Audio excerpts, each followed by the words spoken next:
Hello, beautiful people.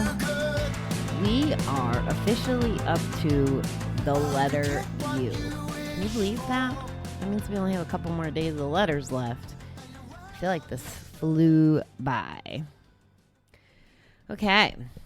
I thought everybody did a really good job on this. It was crazy how many U words there were. I'm kind of surprised.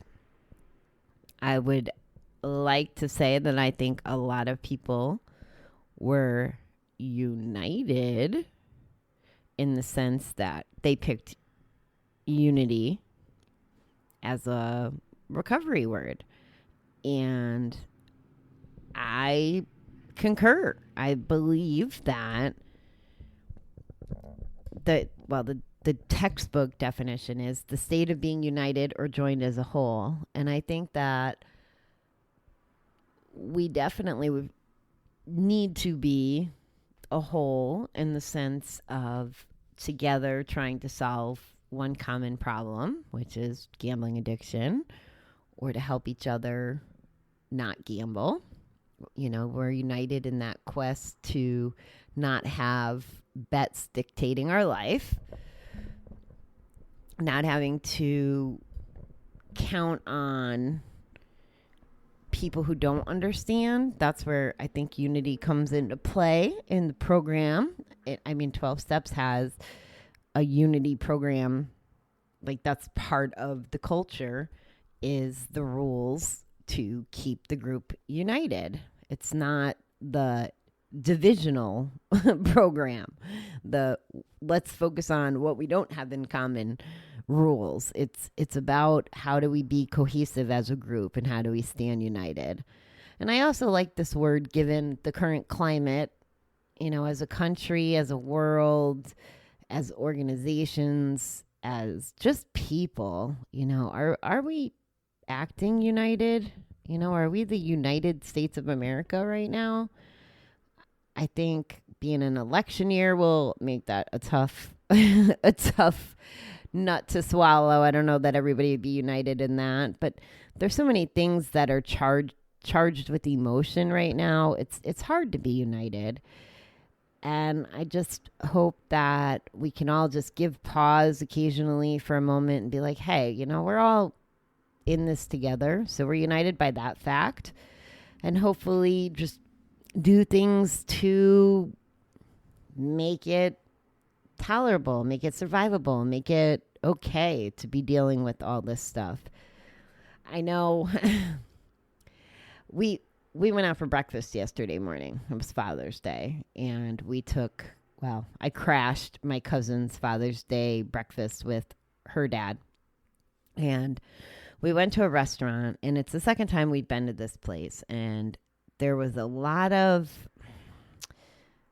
mistakes, a lot of wait time, a lot of just not super service with the breakfast. And it made it a little unenjoyable from my perspective. I try, but I'm not super patient with bad service. And it came time to pay the bill and to tip the lady. Now, I had a couple options at that point, right? I could be a complete jerk, maybe not tip her, or maybe tip her, you know, one of those obnoxious amounts that send a message. Or I could tip her like I normally would, or I could tip her like a superstar.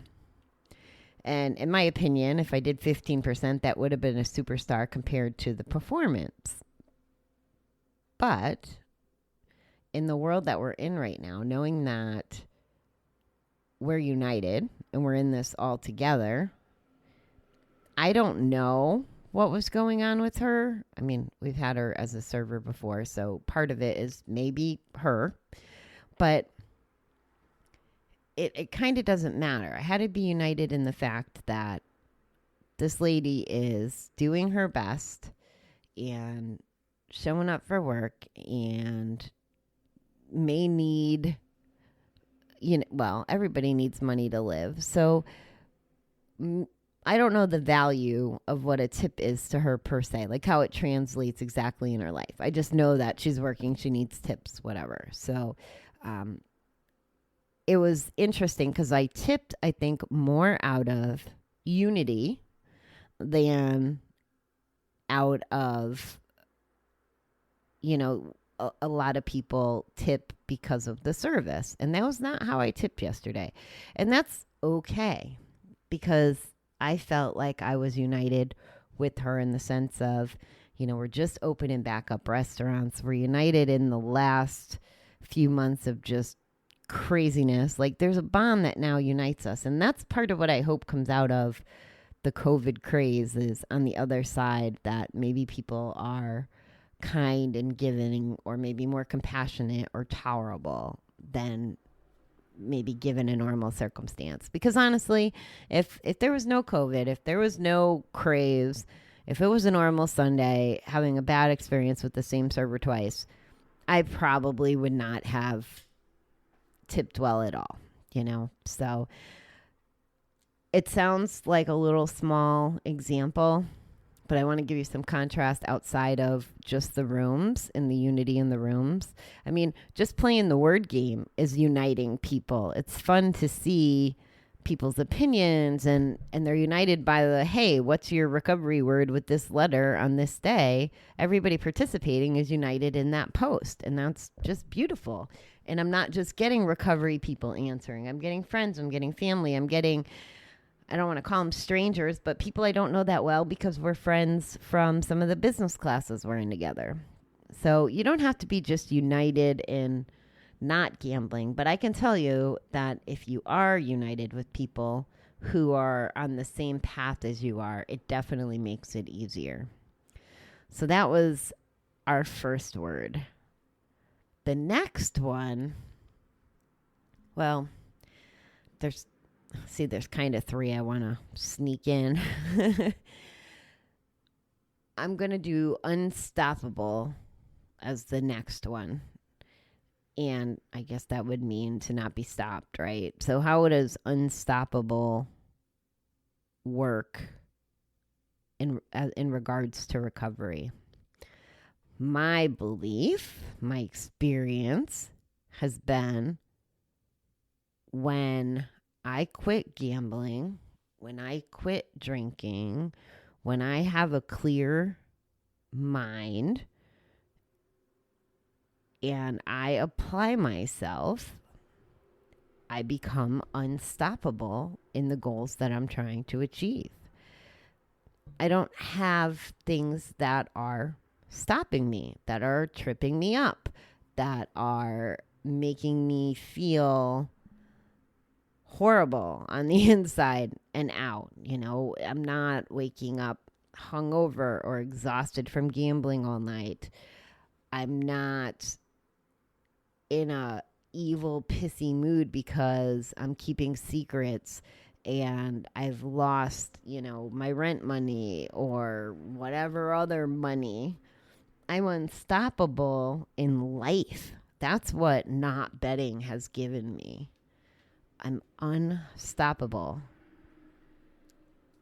I can't think of, aside from, something catastrophic, but anything within my control that makes me any less unstoppable right now. I mean, unless I got in my own way. But from living in this world of abstinence, of recovery, this is where the unity comes in too, everybody, because living in this world and having people that help build me up in a recovery community instead of tearing me down, it helps me believe that I'm unstoppable. It helps me believe I'm in this with other people and that we can do anything we want to do.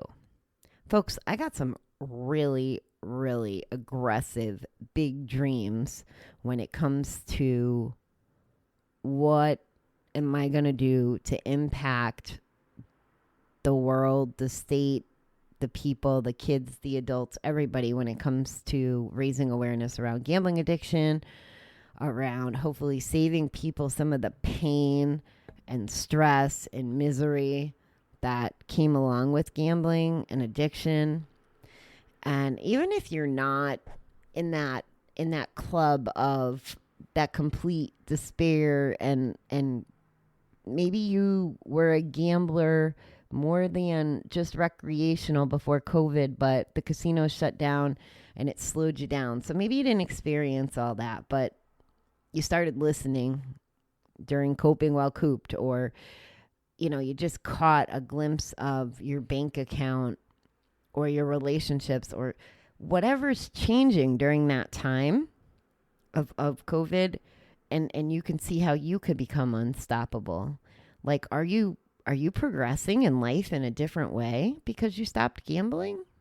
Can you see the value of being unstoppable? The last word, and actually we're going to make it 2 words. Don't tell. We're getting close to the end. So if I want to make it 4 words tonight, I can. As long as I'm not making 4-letter words, right? So these 2 for me are almost interchangeable. They're not. Actually, why don't I read them so that I know how uninterchangeable they are. There we go. You uninterchangeable. So they are unbelievable, which is not able to be believed, unlikely to be true, so great or extreme as to be difficult to believe, extraordinary. So unbelievable and then unimaginable. Now I know on the surface there's two different definitions for sure, because unimaginable means you can't dream it up, I guess, where unbelievable means it's happening and you just can't comprehend it or believe it. So the textbook unimaginable is difficult or impossible to imagine or comprehend. And the reason I liked both of these words is because this goes back to my unstoppable life and where I'm at right now. If you told me at any point up until the last maybe 2 years that I would have a podcast, that I would be advocating out loud about my gambling addiction and not keeping it, a secret and hiding behind the shame, that I would be an entrepreneur in my spare time from my day job, that I would have a dream that I know most people probably have a hard time believing because it's so unimaginable and so unbelievable. Like, if you told me any of that was going to happen just as a result of quitting gambling and doing self-care and putting myself first and doing the next right thing by not betting and not drinking and not smoking, like all those things, I would have laughed at you. I would have been like, are you kidding me? Like, my life's not going to be unbelievable or unimaginable. I used to say I wanted to die by the time I was 70 because I wanted to die before I got old and hurting, like physically, like aches and pains and stuff, which I guess would have been caused by sitting at a slot machine or poker table for years and years. But I used to not think that there was much more to life than the ho-hum. You get up, you go to work. Work used to be my passion. Flowers, definitely my passion. Flowers make people happy. How do I sell more flowers? How do I get them in the hands of more people? How do I get to know more people in the flower community? Like, that was it. And that was about the level of excitement that I would have had, but basically work to get a check. The check pays the bills. The check pays for the car and the gas money to go to work, to get the money to pay for the rent, blah, blah, blah. Like, so to live beyond 70 just didn't even interest me, to be honest, in addition to the fact that I figured I would be old and physically not good. Fast forward to now, here we sit, and I am living a life beyond my wildest dreams. I couldn't have imagined this life. I couldn't imagine ever looking in the mirror and feeling as content and proud of myself as I do now. Like, I am unstoppable. So not only am I unstoppable, the unbelievable part, the unimaginable part is that I can say that out loud to you right now. And I can say it from a place of almost like admiration to myself and my actions. Like, it's because it's unbelievable. I admire the fact that it happened.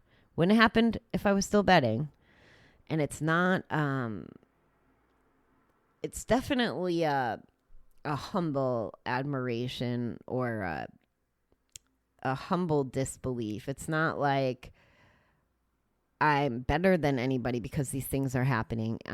It's actually quite the opposite. Everything that's happened to me can happen to anybody who quits gambling, anybody who quits drinking, or, gives up whatever that thing is that's covering up all the emotion and all the pain and all the whatever it is that they're trying to ignore and escape from. That's what's unbelievable. You told me there was a higher power.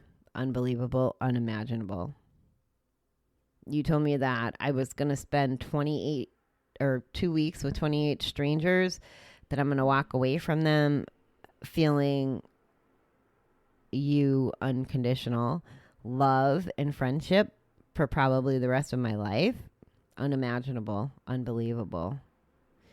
If you told me that I would use the majority of my paycheck to put into a business that has no income stream, unimaginable, unbelievable.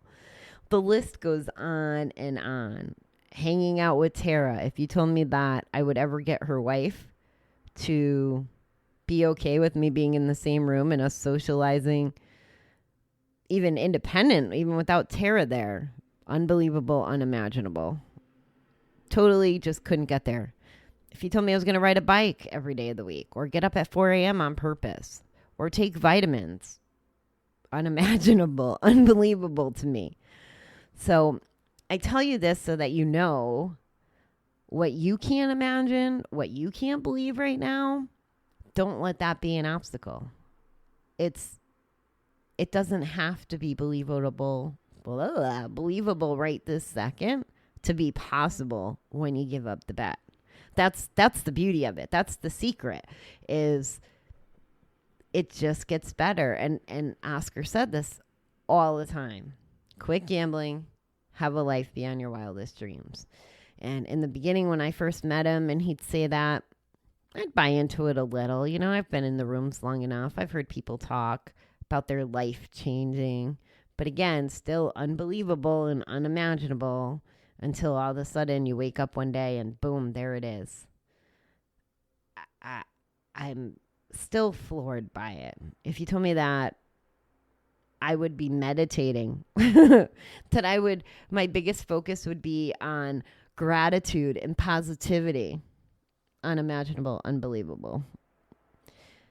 If you told me that I wanted to live to be a good example, or the best example I'm capable of being for Kai, unbelievable, unimaginable, because that required me being not self-centered, not just worrying about my next bet, my next night out.